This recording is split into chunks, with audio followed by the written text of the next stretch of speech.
ನಮ್ಮ ದೇಶ ಈಗ ಸಗಣಿ ವಿಜ್ಞಾನ, ಸಗಣಿನೇ ಆಹಾರ ಅನ್ನುವಲ್ಲಿಗೆ ಬಂದು ತಲುಪಿದ್ ಹೇಗೆ? ಗೋ ತಂತ್ರಜ್ಞಾನ ಅನ್ನೋದು ಮೋದಿ ಸರ್ಕಾರದಲ್ಲಿ ಬರೀ ರಾಜಕೀಯ ಮಾತ್ರ ಆಗಿದೆಯಾ? ಕಳೆದ 10 ವರ್ಷಗಳಲ್ಲಿ ಈ ವಿಷಯದಲ್ಲಿ ದೇಶದ ದೊಡ್ಡ ದೊಡ್ಡ ಸಂಸ್ಥೆಗಳು ತೊಡಗಿಸಿಕೊಂಡಿದ್ರು, ದೊಡ್ಡ ಪ್ರಮಾಣದ ಹಣವನ್ನ ಹಾಕಿದ್ರು ಕೂಡ ವ್ಯರ್ಥವಾಗಿರೋದು ಯಾಕೆ? ಗೋಮೂತ್ರ ಕುಡೀರಿ, ಮೈಗೆ ಸಗಣಿಯನ್ನ ಲೇಪಿಸ್ಕೊಳ್ಳಿ ಅಂತ ರಾಜಕಾರಣಿಗಳು ಹೇಳ್ತಾ ಗೋ ತಂತ್ರಜ್ಞಾನದ ಭ್ರಮೆಯನ್ನ ಮೂಡಿಸಲಾಗ್ತಾ ಇದೆಯಾ? ನಿಜವಾಗಿಯೂ ಸರ್ಕಾರಕ್ಕೆ ಕಾಳಜಿ ಇರೋದು ತಂತ್ರಜ್ಞಾನದ ಬಗ್ಗೆನೋ ಅಥವಾ ಜನರ ನಂಬಿಕೆಯನ್ನ ಬಳಸಿಕೊಂಡು ಲಾಭ ಮಾಡ್ಕೊಳ್ಳೋದ್ರಲ್ಲೋ? ವೈಜ್ಞಾನಿಕ ಮನೋಭಾವವನ್ನ ಬೆಳೆಸೋದನ್ನ ಬಿಟ್ಟು ಆರೋಗ್ಯಕ್ಕಾಗಿ ಸಗಣಿ ತಿನ್ನಿ ಅನ್ನೋ ಪರಿಸ್ಥಿತಿ ಇಲ್ಲಿ ನಿರ್ಮಾಣವಾಗಿದ್ದು ಹೇಗೆ? ಪ್ರಾಮಾಣಿಕವಾಗಿ ಗಮನ ಹರಿಸಬೇಕಾದ ಕಡೆ ನೋಡದೆ ಸರಿಯಾದ ಸಂಶೋಧನಾತ್ಮಕ ಪುರಾವೆಯನ್ನು ಇಷ್ಟು ವರ್ಷಗಳಲ್ಲಿ ಗಳಿಸದೆ ಜನರ ನಂಬಿಕೆಯ ದುರ್ಬಳಕೆ ಮಾಡಿಕೊಂಡಿರೋದೇ ಮೋದಿ ಸರ್ಕಾರದ ಸಾಧನೆಯನ್ನ. ಗೋವಿನ ಹೆಸರಲ್ಲಿ, ಗೋ ರಕ್ಷಣೆ ಹಾಗೂ ಗೋ ಸಂಸ್ಕೃತಿಯ ಹೆಸರಲ್ಲಿ ಮೋದಿ ಸರ್ಕಾರ ನಿಜವಾಗಿ ಮಾಡ್ತಿರೋದೇನು ಅನ್ನೋ ಬಗ್ಗೆ ಇವತ್ತಿನ ವಿಡಿಯೋದಲ್ಲಿ ನಾವು ಚರ್ಚೆ ಮಾಡೋಣ. ನೀವಿನ್ನೂ ಕೂಡ ನಮ್ಮ ಚಾನೆಲ್ ಅನ್ನು ಸಬ್ಸ್ಕ್ರೈಬ್ ಮಾಡಿಲ್ಲ ಅಂತ ಆದ್ರೆ ಈಗಲೇ ಈ ವಿಡಿಯೋದ ಕೆಳಗೆ ಕಾಣುವ ಸಬ್ಸ್ಕ್ರೈಬ್ ಬಟನ್ ಹಾಗೆಯೇ ಬೆಲ್ ಐಕನ್ ಒತ್ತಿ ನಮ್ಮನ್ನ ಪ್ರೋತ್ಸಾಹಿಸಿ.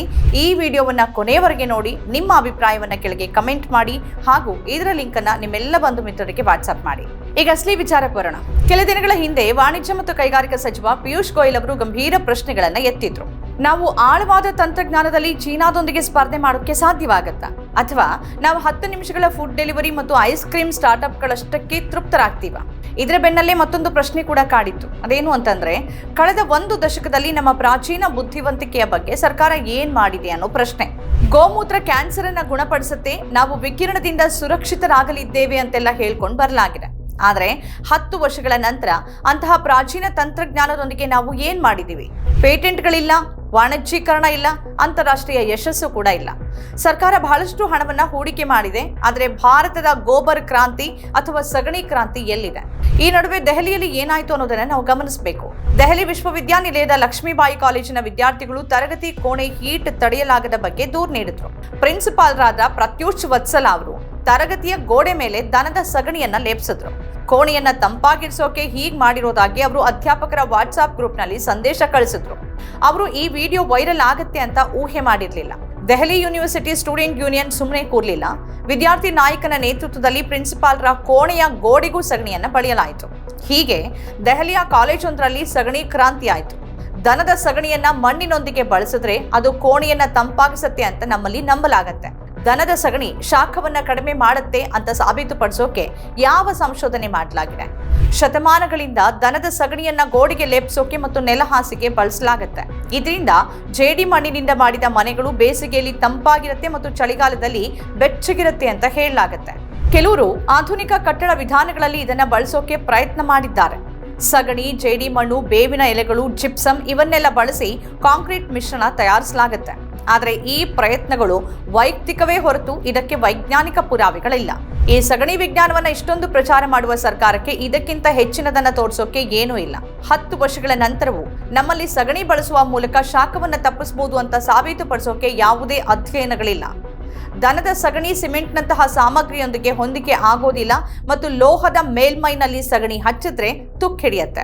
ಲಕ್ಷ್ಮೀಬಾಯಿ ಕಾಲೇಜಿನಂತ ಕಾಂಕ್ರೀಟ್ ಕಟ್ಟಡ ತಂಪಾಗಿರೋಕೆ ವಾತಾಯನ ವ್ಯವಸ್ಥೆ, ಫ್ಯಾನ್ಗಳು ಮತ್ತು ಕೂಲರ್ಗಳು ಬೇಕು. ಸರ್ಕಾರ ಸಂಶೋಧನೆಗೆ ಹಣ ನೀಡಿದ್ರೆ ನಾವು ಸಗಣಿ ತಂತ್ರಜ್ಞಾನದಲ್ಲಿ ಚೀನಾಗಿಂತ ಮುಂದಿರ್ತಿದ್ವಿ. ಆದರೆ ಜನರ ಧಾರ್ಮಿಕ ಭಾವನೆಗಳೊಂದಿಗೆ ಆಟವಾಡೋದು ಮೋದಿ ಸರ್ಕಾರದ ಉದ್ದೇಶ ಆಗಿದೆ. ಆವಿಷ್ಕಾರ ಮಾಡ್ತಿಲ್ಲ, ಬದಲಾಗಿ ಹಸುವಿನ ಸಗಣಿ ಅದ್ಭುತಗಳನ್ನ ಮಾಡುತ್ತೆ ಅಂತ ಹೇಳಲಾಗತ್ತೆ. ಗುಜರಾತ್ನ ಕೆಲ ವಿಜ್ಞಾನಿಗಳು ಹಸುವಿನ ಸಗಣಿ ಮೇಲೆ ಪ್ರಯೋಗಗಳನ್ನ ಮಾಡಿದ್ದಾರೆ ಮತ್ತು ಇತರ ವಿಜ್ಞಾನಿಗಳು ಅದನ್ನ ತಳ್ಳಿ ಹಾಕಿದ್ದಾರೆ. ಒಂದ್ ಕಡೆ ದೆಹಲಿ ವಿವಿ ಕಾಲೇಜಿನ ಪ್ರೊಫೆಸರ್ ವತ್ಸಲ ತರಗತಿ ಕೋಣೆಯ ಗೋಡೆಗೆ ಹಸುವಿನ ಸಗಣಿ ಬಳಿತಾರೆ.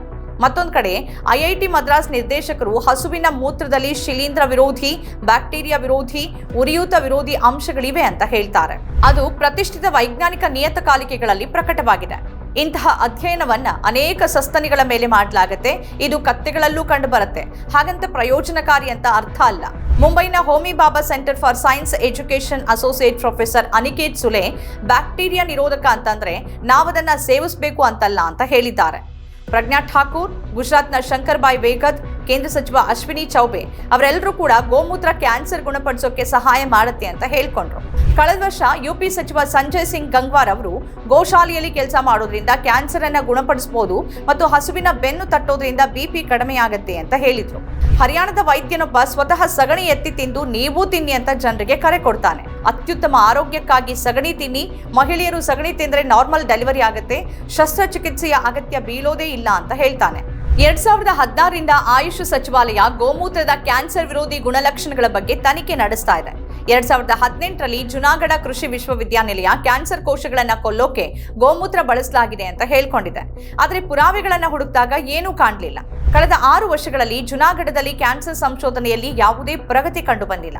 ಕ್ಯಾನ್ಸರ್ ಸಂಶೋಧನೆ ನಾವು ಮುಂಚೂಣಿಯಲ್ಲಿ ಮಾಡಿದ್ರೆ ಗೋಮೂತ್ರ ಕ್ರಾಂತಿ ನಿಜವಾಗ್ತಿತ್ತು ಅಲ್ವಾ? ಭಾರತೀಯ ಪಶು ವೈದ್ಯಕೀಯ ಸಂಶೋಧನಾ ಸಂಸ್ಥೆ ಕಂಡುಹಿಡಿದಿರುವ ಪ್ರಕಾರ ಗೋಮೂತ್ರ ನೇರ ಸೇವನೆಗೆ ಯೋಗ್ಯ ಅಲ್ಲ. ಗೋಮೂತ್ರ ಈ ಕೋಲಿ ಸೇರಿದಂತೆ 14 ಹಾನಿಕಾರಕ ಬ್ಯಾಕ್ಟೀರಿಯಾಗಳನ್ನು ಹೊಂದಿರೋದ್ರಿಂದ ರೋಗಗಳನ್ನು ಹರಡುತ್ತೆ ಅಂತ ಅದು ಹೇಳಿದೆ. ಪಿಎಚ್ಡಿ ವಿದ್ಯಾರ್ಥಿಗಳು ನಡೆಸಿದ ಸಂಶೋಧನೆಯೊಂದರಲ್ಲಿ ಹಸು, ಎಮ್ಮೆ ಮತ್ತು ಮಾನವ ಮೂತ್ರದ 73 ಮಾದರಿಗಳನ್ನು ಅಧ್ಯಯನ ಮಾಡಿದಾಗ ಎಮ್ಮೆ ಮೂತ್ರ ಗೋಮೂತ್ರಕ್ಕಿಂತ ಹೆಚ್ಚಿನ ಬ್ಯಾಕ್ಟೀರಿಯಾ ವಿರೋಧಿ ಗುಣಗಳನ್ನು ಹೊಂದಿದೆ ಅಂತ ಕಂಡು ಬಂದಿದೆ. ಹಾಗಾದ್ರೆ 10 ವರ್ಷಗಳ ಸಂಶೋಧನೆ, 10 ವರ್ಷಗಳ ಹಣ ಮತ್ತು ಗೋಮೂತ್ರದ ಮೇಲೆ ಇಷ್ಟೊಂದು ನಂಬಿಕೆ, ಇದೆಲ್ಲವೂ ನಿಷ್ಪ್ರಯೋಜಕನ?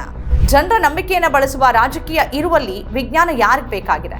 ಕಳೆದ ವರ್ಷ FSSAI ಮಾನವ ಬಳಕೆಗೆ ಸುರಕ್ಷಿತವಾದ ಗೋಮೂತ್ರಕ್ಕೆ ಅನುಮೋದನೆ ನೀಡಿದೆ ಅನ್ನೋ ಸುದ್ದಿಯೊಂದಿಗೆ ವಾಟ್ಸ್ಆಪ್ ವೈರಲ್ ಆಗಿತ್ತು. ಆದರೆ ಅದು ನಕಲಿ ಸುದ್ದಿಯಾಗಿತ್ತು. ಕೆಲವರು ಹಸುವಿನ ಮೂತ್ರ ಅಸ್ತಮವನ್ನ ಗುಣಪಡಿಸುತ್ತೆ ಅಂತ ಹೇಳ್ತಾರೆ. ಕೆಲವರು ಹಸುವಿನ ಮೂತ್ರವನ್ನ ಚಿನ್ನಕ್ಕಾಗಿ ಬಳಸಬಹುದು ಅಂತ ಹೇಳ್ತಾರೆ. ಬಿಜೆಪಿಯ ಸಂಬಿತ್ ಪಾತ್ರ ಹಸುವಿನ ಸಗಣಿ ಕೊಯ್ನೂರ್ಗೆ ಹೋಲಿಸಿದ್ದಾರೆ. ಕೋವಿಡ್ ಕಾಲದಲ್ಲಂತೂ ಗೋಮೂತ್ರ ಮತ್ತು ಸಗಣಿಯನ್ನ ಮೈಗೆ ಬಳದುಕೊಳ್ಳೋರನ್ನ ನೋಡಬಹುದಾಗಿತ್ತು. ಅಷ್ಟೇ ಅಲ್ಲ, ಸಗಣಿಯನ್ನ ತಿನ್ನೋವರೆಗೂ ಪರಿಸ್ಥಿತಿ ಹೋಗಿತ್ತು. ಕೊನೆಗೆ ದೇಶಾದ್ಯಂತ ವೈದ್ಯರು ಪ್ರಕಟಣೆ ನೀಡಿ ಸಗಣಿ ತಿನ್ನೋದ್ರಿಂದ ಕೋವಿಡ್ ಬರೋದಿಲ್ಲ ಅನ್ನೋದು ಸುಳ್ಳು ಅಂತ ಹೇಳಬೇಕಾಯ್ತು. ಆದರೆ ಹಸುವಿನ ಲಸಿಕೆಯನ್ನ ಇನ್ನೂ ತಯಾರಿಸಲಾಗಿಲ್ಲ.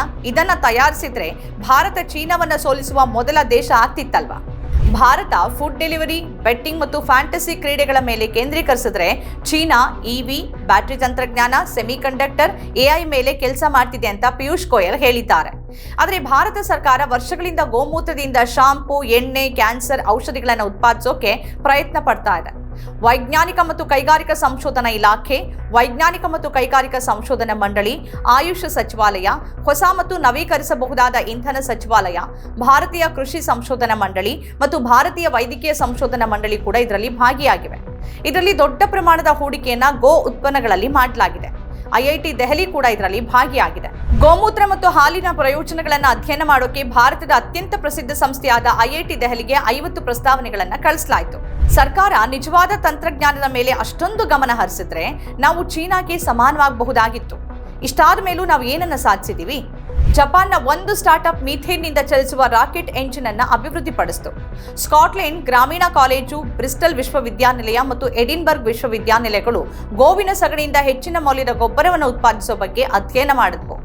ಅರಬ್ ದೇಶಗಳು ಹಸುವಿನ ಬೆರಣಿಯನ್ನ ಆಮದು ಮಾಡಿಕೊಳ್ಳುತ್ತೆ. ಯಾಕಂದ್ರೆ ಅದನ್ನ ಪುಡಿ ರೂಪದಲ್ಲಿ ಸಿಂಪಡಿಸಿದ್ರೆ ಖರ್ಜೂರ ಫಸಲು ಚೆನ್ನಾಗಿ ಬರುತ್ತೆ ಅಂತ ಅದು ಕಂಡುಕೊಂಡಿದೆ. ಹಾಗಾಗಿ ಸಂಶೋಧನೆ ಅತ್ಯಗತ್ಯ. ಆದ್ರೆ ಕುರುಡು ನಂಬಿಕೆ ಮತ್ತು ನಂಬಿಕೆಯ ಹೇರಿಕೆಯಿಂದ ಉಪಯೋಗ ಇಲ್ಲ. 2025ರ ವಿಶ್ವವಿದ್ಯಾನಿಲಯ ಶ್ರೇಯಾಂಕದಲ್ಲಿ ಒಂದೇ ಒಂದು ಭಾರತೀಯ ಸಂಸ್ಥೆ ಕೂಡ ಟಾಪ್ 100ರಲ್ಲಿ ಇರಲಿಲ್ಲ. ಸರ್ಕಾರದ ಸಾರ್ವಜನಿಕ ವಿಶ್ವವಿದ್ಯಾನಿಲಯಗಳಿಗೆ ಯಾವುದೇ ಹಣಕಾಸು ಅಥವಾ ಮೂಲಸೌಕರ್ಯ ಇಲ್ಲ. IIT, IIM, NIT ಯಂತಹ ಅತ್ಯಂತ ಪ್ರತಿಷ್ಠಿತ ಸಂಸ್ಥೆಗಳಲ್ಲಿ 56% ಅಧ್ಯಾಪಕರ ಹುದ್ದೆಗಳು ಖಾಲಿ ಇವೆ. ಕೇಂದ್ರ ವಿಶ್ವವಿದ್ಯಾನಿಲಯಗಳಲ್ಲಿ 5,000 ಬೋಧನಾ ಹುದ್ದೆಗಳು ಖಾಲಿ ಇವೆ. 10 ವರ್ಷಗಳಿಂದ ಗೋ ತಂತ್ರಜ್ಞಾನ, ಗೋಮೂತ್ರ ಮತ್ತು ಗೋಮಯದ ಮೇಲೆ ಹೇಳ್ತಾನೆ ಬರಲಾಗಿದೆ. ಪಿಯೂಷ್ ಗೋಯಲ್ ಸ್ಟಾರ್ಟ್ಅಪ್ಗಳನ್ನ ಗದರಿಸ್ತಿದ್ದಾರೆ. ಆದರೆ 10 ವರ್ಷಗಳಲ್ಲಿ ಮೋದಿ ಸರ್ಕಾರದ ಗಮನ ಎಲ್ಲಿತ್ತು? ಇದರ ಬಗ್ಗೆ ಮಾತ್ರ ಸರ್ಕಾರ ಮಾತಾಡೋದೇ ಇಲ್ಲ. ಇದು ಈಗಿನ ವಿಶೇಷ. ಈ ರೀತಿಯ ಬೇರೆ ಬೇರೆ ವಿಶೇಷ ಕಾರ್ಯಕ್ರಮಗಳನ್ನು ತಾವು ನೋಡಬೇಕಾದ್ರೆ ನಮ್ಮ ಚಾನಲ್ ಸಬ್ಸ್ಕ್ರೈಬ್ ಮಾಡಿ. ನಮಸ್ಕಾರ.